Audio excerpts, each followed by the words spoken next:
In the heart of the English countryside, nestled between ancient trees and rolling hills, stood St. Augustine's Hospital.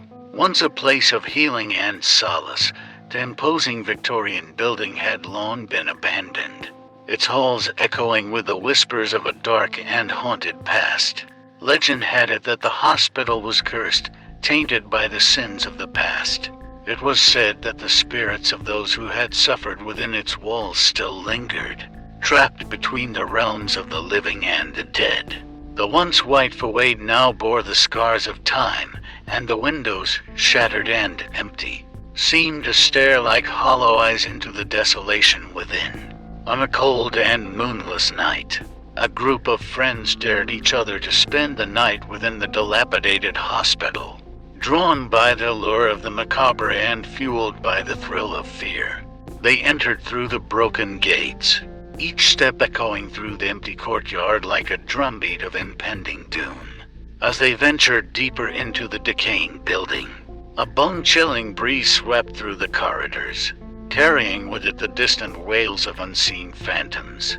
The air hung heavy with the scent of decay, and the flickering lights cast eerie shadows that danced upon the peeling wallpaper. In the abandoned operating theater, the group gathered nervously, their flashlights cutting through the darkness like feeble beacons. The silence was broken only by the creaking of the floorboards beneath their weight. Suddenly, a cold gust extinguished their lights, plunging them into a suffocating darkness.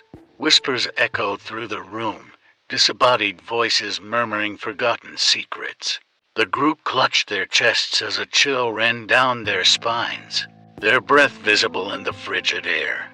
A flicker of movement caught their eye, a shadowy figure gliding through the darkness, its form indistinct yet undeniably malevolent.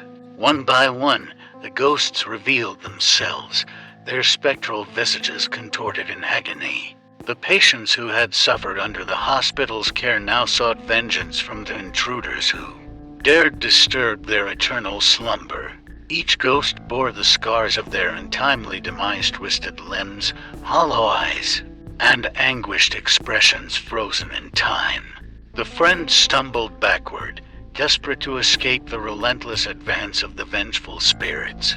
The hospital, once silent, now echoed with the agonized screams of the living and the dead.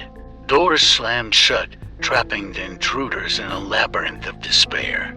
As the friends frantically sought an exit, the apparitions closed in, their ethereal hands reaching out with an otherworldly hunger. The air became thick with the stench of decay, and the temperature dropped to a bone-chilling cold. The friends were no longer mere intruders, they were prisoners in a haunted purgatory. In the dim light of a flickering lantern, the group found themselves in the hospital's basement, a place long forgotten by the living. The air grew oppressive, and the shadows seemed to dance with a life of their own. The friends huddled together, their terrified breaths punctuating the silence. A distant voice, barely audible, echoed through the darkness. It spoke of forgotten sins, of lives lost and tormented. The friends realized they were not alone in the basement. The spirits that lurked in the shadows were more than mere echoes of the past.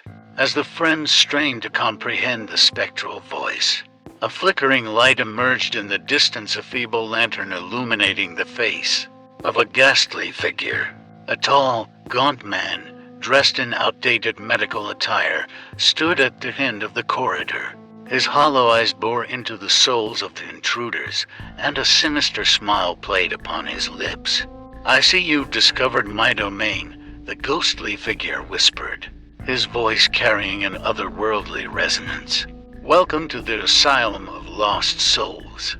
Frozen in terror, the friends watched as more figures materialized from the shadows. Distorted faces stared back at them, each bearing the unmistakable anguish of those who had met. A tragic end within the forsaken hospital. The spectral doctor raised his hand, and the friends felt an invisible force pulling them toward him. As if bound by an unseen power, they stumbled forward, their movements dictated by the malevolent energy that permeated the air.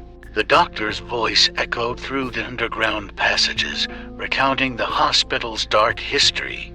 Decades ago, he had been the head physician, driven by an insatiable thirst for experimentation. Patients had suffered unspeakable horrors under his care, their tortured souls forever tethered to the decaying walls.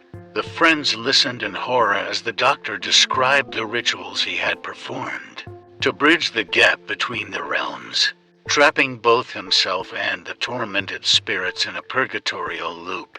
Now, with intruders present, he sought a way to break the curse and unleash his spectral army upon the living. A sudden gust extinguished the lantern, plunging the corridor into pitch darkness. The friends felt a surge of ethereal energy enveloping them, and a chorus of anguished cries echoed through the void. As the light returned, the friends found themselves alone. The ghostly figures vanished, leaving only the oppressive silence in their wake.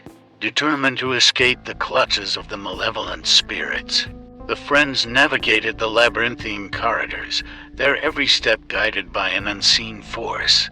Whispers lingered in the air, revealing snippets of the hospital's grim past and the tortured souls trapped within. As they ascended to the upper floors, the friends encountered more apparitions, nurses, patients, and lost souls doomed to wander the halls for eternity. The once dormant hospital now thrummed with spectral energy, a symphony of sorrow and despair that echoed through the desolate corridors. Reaching the top floor, the friends discovered a room bathed in an eerie, ethereal glow.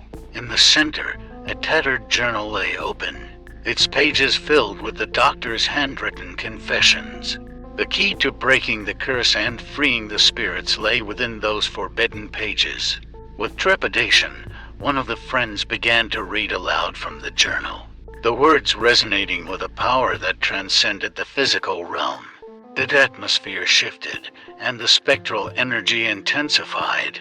Shadows writ on the walls, and there crackled with an otherworldly force. But breaking a curse is never without consequence. As the incantation unfolded, the hospital seemed to quake with unearthly fury. The friends felt a surge of energy coursing through them, connecting them to the tortured spirits. The line between the living and the dead blurred, and the veil that separated the realms grew thin. The room pulsed with an otherworldly light, and the journal's pages turned on their own, revealing a final, cryptic message. To sever the ties that bind, sacrifice must be made. As the friends absorbed the ominous message, an oppressive silence fell upon the room. The spectral figures reappeared, their distorted faces contorted in anguish. The once hopeful glow now twisted into a malevolent hue, casting a sickly pallor upon the surroundings. Realization dawned upon the friends. Breaking the curse demanded a sacrifice. The room resonated with agonized whispers of the spirits, pleading for release, for redemption. The air grew heavy with the weight of their collective sorrow, and the friends felt an unbearable burden on their shoulders. In an act of selflessness, one among them stepped forward, offering to bear the sacrifice for the group. Tears streamed down their face as they embraced the inevitable, knowing that liberation for the tortured souls required a price. The room trembled with ethereal energy as the sacrificial friend uttered the final words of the incantation. The spectral figures retreated into the shadows, their wails echoing through the corridors. The hospital, once a realm of darkness, now stood silent and empty. The curse lifted, but at a profound cost. The friends, left to grapple with the weight of loss, emerged from the haunted halls with heavy hearts. The once dead hospital now stood in solemn repose, its secrets buried along with the sacrificed soul.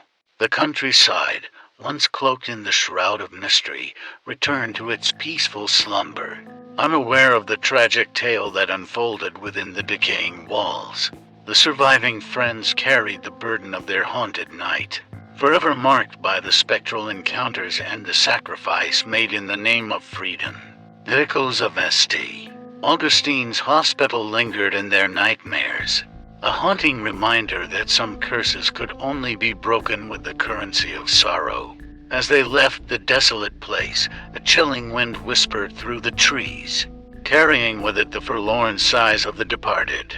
The group cast a final glance over their shoulders, half expecting to see the ghostly figures lingering in the shadows. But all that remained was an abandoned hospital, now devoid of the tormented souls that once haunted its halls.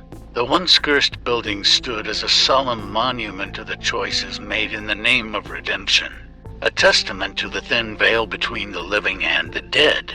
The friends, forever changed by that fateful night, carried the weight of the supernatural encounter, a haunting reminder that not all stories had a happy ending.